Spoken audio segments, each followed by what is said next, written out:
Boa tarde, meus jovens. Tudo bem com vocês? Aqui quem vos fala é o professor Eugênio Bastos, canal Geogênio. Moçada, fortaleça o canal, se inscrevam no canal, dê um like, compartilhem o vídeo, acionem o sininho, enfim, canal Geogênio, a serviço dos alunos que gostam de estudar e passar em concursos. Moçada, no nosso encontro de hoje, falaremos de dois outros problemas ambientais. E vamos começar pela inversão térmica. Em primeiro lugar, é preciso que vocês saibam que a inversão térmica é um fenômeno natural que existe em nosso planeta muito antes do homem surgir. Todavia, esse fenômeno acabou gerando um problema ambiental a partir do momento em que ele se manifeste dentro de uma grande cidade. Inversão térmica significa a inversão das camadas de ar com diferentes temperaturas. Então, moçada, em situação de normalidade, nós temos, olha aqui, o ar quente logo acima da cidade. Por quê? Porque o aquecimento do ar é indireto. Primeiro, os raios solares aquecem a superfície do planeta e esta, por irradiação de calor, aquece o ar que se encontra acima dela. Portanto, o ar é mais quente na medida em que nós estamos mais próximos da superfície. Na medida em que nós vamos subindo, o ar vai ficando mais frio. Inclusive, já vimos isso, que para cada 180 a 200 metros que subimos, a temperatura cai, em média, 1 grau. Então, aqui você tem uma situação de normalidade. Ao lado, você tem uma situação de inversão térmica, quando então é possível perceber que a camada de ar quente encontra-se entre duas camadas de ar frio, no que nós chamamos de efeito sanduíche. A inversão térmica pode ocorrer em qualquer estação do ano. Porém, é mais comum que o fenômeno se manifeste no outono e no inverno, estações do ano, onde o período noturno é maior do que o diurno e o aquecimento da superfície é menor. Para que aconteça a inversão térmica, é preciso que tenhamos uma sucessão de dias com tempo bom, no máximo parcialmente nublado, com ventos muito fracos, aquela brisa. Quando, portanto, nós temos essa sequência de dias com tempo bom e relativa ausência de ventos, o que acontece? Durante o dia, os raios solares aquecem a superfície. E esta, por irradiação de calor, aquece o ar que se encontra logo acima dela. No finalzinho da tarde, essa superfície começa a se resfriar, razão pela qual o ar que se encontra logo acima dela também começa a se resfriar. Esse resfriamento vai se intensificar ao longo da noite, principalmente durante a madrugada. Quando amanhece o outro dia, você vai ter essa camada de ar frio sobre a cidade, uma camada de ar um pouco mais aquecido, que eu represento aqui como ar quente, acima dessa camada de ar frio, e acima dessa camada de ar quente, nós teremos uma outra camada de ar frio. Por que a inversão térmica se transforma num problema ambiental quando o fenômeno se manifesta numa grande cidade, num grande centro urbano industrial? Porque as grandes cidades apresentam níveis ou índices de poluição elevados. Portanto, como os gases poluentes são pesados, a fuligem liberada pelos escapamentos dos veículos automotores, pelas chaminés das indústrias, e mais aquela poeira que é levantada normalmente quando dá aquele ventinho, então essa camada de elementos poluentes ou agentes poluentes irá se concentrar a baixa altitude, exatamente onde nós nos encontramos. Essa faixa marrom que eu destaquei aqui é o smog, que nada mais é do que aquela névoa constituída por gases poluentes. Por que a inversão térmica ela se transforma num problema ambiental? Porque, em função da poluição, isso vai gerar vários problemas. E vamos falar deles já já. Aqui nós temos uma imagem da cidade de São Paulo em dia de inversão térmica. Olha o smog aqui, ó. Essa poluição, essa névoa de gases poluentes, encontra-se a baixa altitude. Em função da poluição se concentrar aonde nós estamos, isso vai gerar o quê? Ardência nos olhos, na garganta. Os portadores de doenças respiratórias terão seus quadros clínicos agravados. A poluição, ela interfere na pressão arterial. Portanto, aquelas pessoas que sofrem de hipertensão, elas ficam mais expostas à possibilidade de terem um infarto ou um AVC. Acreditem se quiser, a poluição altera a pressão arterial. Para que vocês tenham uma ideia do que eu estou falando, a expectativa de vida na cidade de São Paulo, em uma década, recuou 7 meses. E o fator determinante para esse recuo, na década passada, foi exatamente a poluição atmosférica. Não só em São Paulo, como em outras partes do mundo, onde os níveis de poluição são altos, você tem uma redução da expectativa de vida. Então esse é o probleminha da inversão térmica. Professor, se a inversão térmica ocorrer no meio rural, não vai acontecer nada. Vai haver apenas a troca das camadas de ar. Não teremos consequências para a população que lá habita, até mesmo porque o ar nas áreas rurais é um ar mais limpo, mais puro.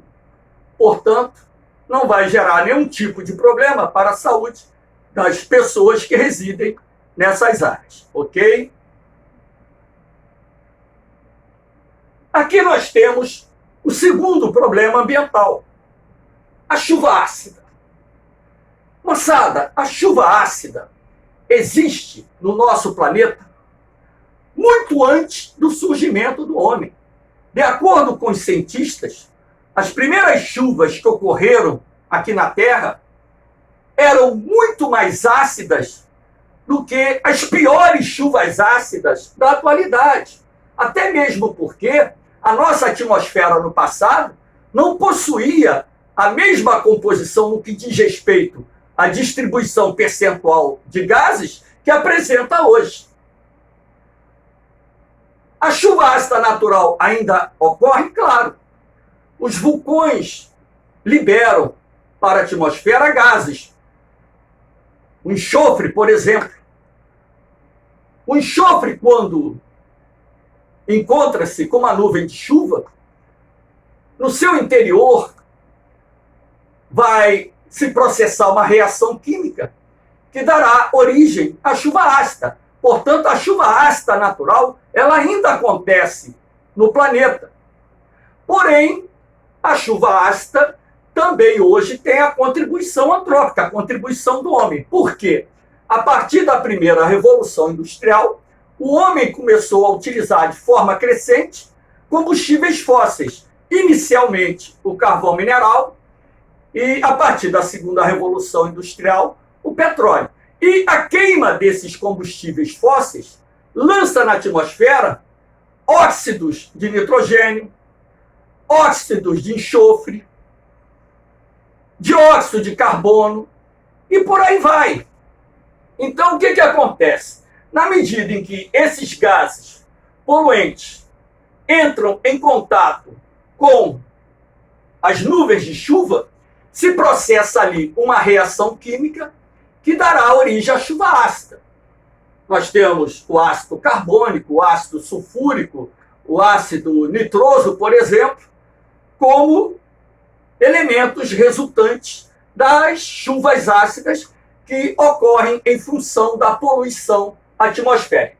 Aqui nós temos um desenho simbolizando a indústria, aqui a emissão de gases poluentes na atmosfera, aqui nós temos um exemplo de um veículo automotor, cuja queima também do combustível vai liberar gases poluentes na atmosfera, como exemplo da ação antrópica na potencialização da chuva ácida.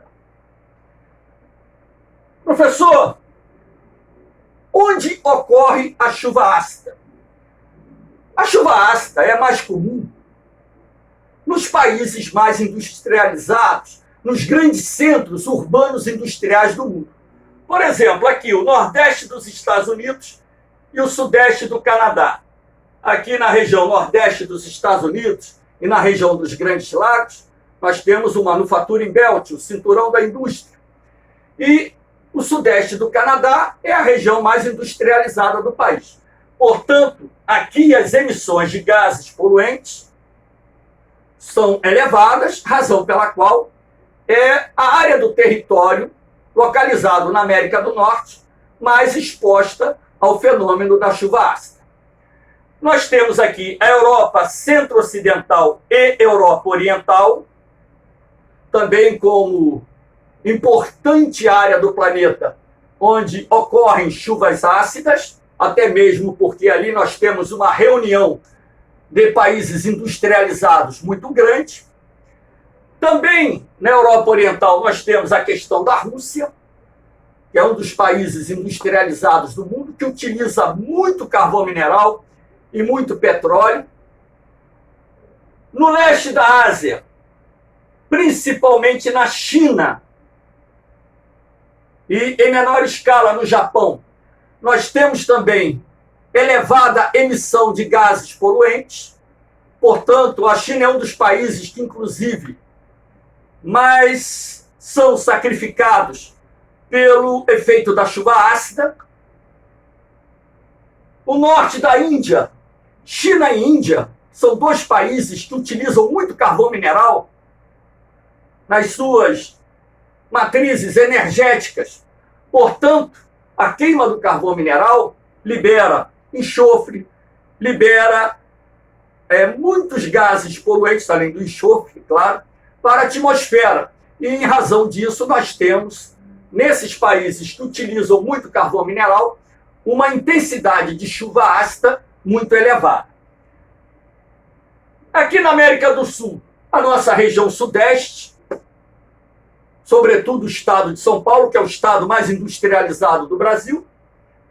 Lá na Argentina, no entorno da região metropolitana de Buenos Aires, que é um outro ponto do planeta onde temos a chuva ácida de origem antrópica.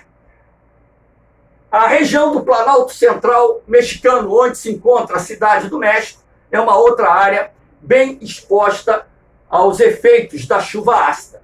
Portanto, aqui nós citamos exemplos de áreas do planeta onde o fenômeno da chuva ácida ocorre com maior frequência. Lembrando que a chuva ácida nem sempre vai ocorrer na área onde temos as fontes de poluição atmosférica. Por que isso?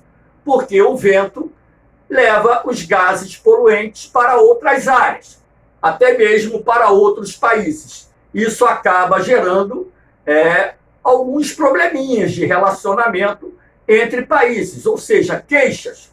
O Uruguai, há pouco tempo atrás, fez uma queixa acusando o Brasil de ser responsável pela chuva ácida que ocorre naquele país. O Canadá, um tempo atrás, fez uma queixa acusando os Estados Unidos de ser responsável pela chuva ácida que estava ocorrendo no seu território. Enfim, quais são as consequências da chuva ácida? Aqui nós temos a morte de florestas. É um problema que vem ocorrendo em vários países do mundo.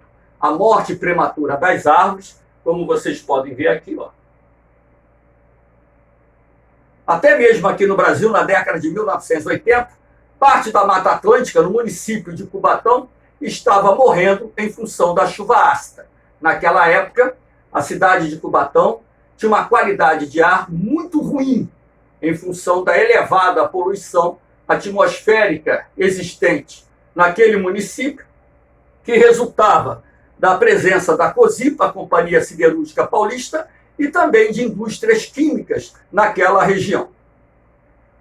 Nós temos aqui a corrosão de monumentos e estátuas. Olha aqui a imagem, como está totalmente desfigurada. A chuva ácida promove isso. A chuva ácida enfraquece as construções, portanto, a vida útil das edificações, casas, prédios, as pontes, viadutos, acaba sendo reduzida em função da chuva ácida. Nós temos também a acidificação dos rios, lagoas, lagos. E dependendo do nível de acidificação, isso vai gerar mortandade de peixes. Por exemplo, na China, anos atrás, eu li uma matéria que dizia que 70% dos rios chineses não possuíam mais peixes por causa da acidez da água. Rios e lagos nos Estados Unidos também estavam passando por esse problema de acidificação da água. Nós temos também a acidificação do solo, o que causa prejuízos para a agricultura.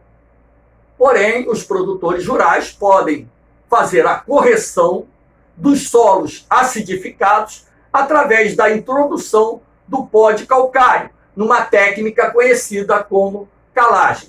Professor, a chuva ácida, ela pode fazer mal às pessoas? Depende. Portadores de doenças respiratórias, por exemplo, se inalarem o vapor da chuva ácida, dependendo da sua intensidade, da acidez desse vapor, poderá ter alguma complicação no seu quadro clínico, ok?